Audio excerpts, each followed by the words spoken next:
Saudara mahasiswa STI Mahaputra Riau yang berbahagia, saat ini kita lanjutkan materi kita tentang strategi yang dapat diterapkan dalam 4 tahapan kehidupan produk yang dikemukakan oleh Philip Kotler, dan kita pada saat ini akan membahas tahap kehidupan kedewasaan atau maturity dari sebuah produk. Bahwa tahap maturity atau kedewasaan ini ditandai dengan tercapainya titik tertinggi dalam penjualan perusahaan. Maka ketika penjualan mencapai titik yang tertinggi,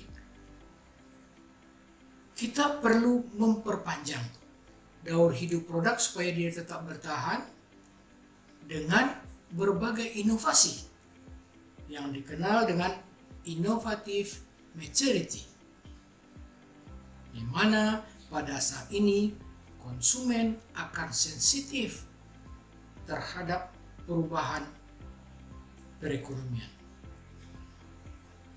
Saudara, kita coba melihat lebih jauh.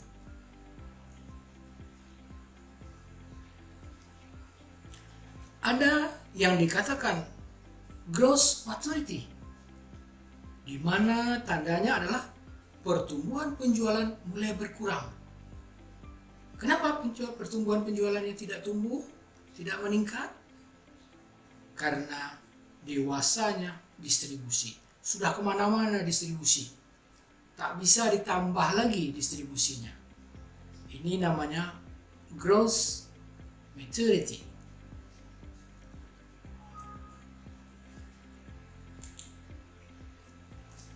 Selanjutnya stable maturity. Penjualan menjadi mendatar. Kalau kita lihat di grafiknya, dia mendatar. Disebabkan oleh jenuhnya pasar. Konsumen kita itu mungkin mencoba produk yang baru. Selanjutnya decaying maturity. Penjualan sudah mulai menurun, konsumen bergerak ke produk lain atau membeli produk lain atau mencari produk substitusi.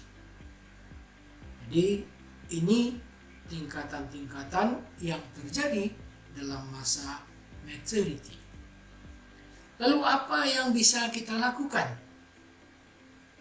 Ada namanya bertahan, strategi atau defensif strategi. Bertujuan mempertahankan pangsa pasar dengan menjaga kelompok produk kita atau kategori produk kita dari serangan produk substitusi. Bentuknya, apa yang bisa dilakukan pada tahap ini adalah memodifikasi bauran pemasaran. Ingat, bauran pemasaran P, dan seterusnya. Ya. Strategi bertahan ini menitik beratkan pada penekanan pengurangan biaya promosi dan menghilangkan kelemahan yang terjadi pada produk kita. Ini defensif strategi.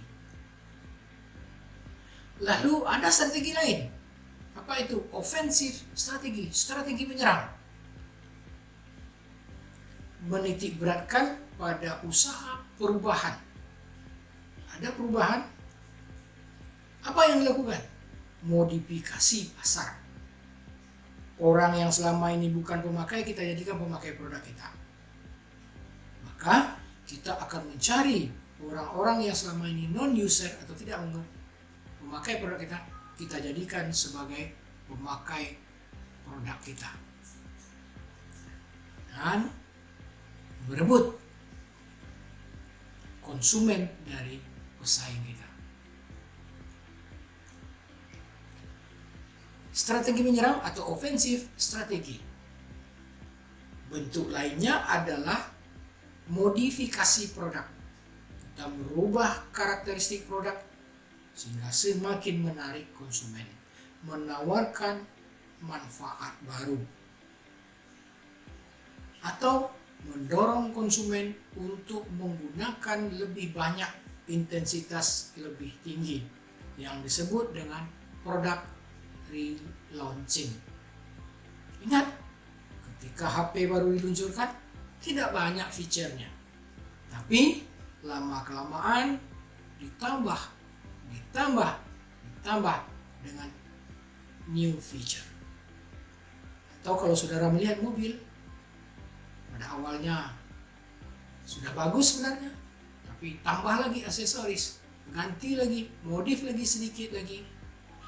Dan ini disebut produk relaunching, offensive strategi.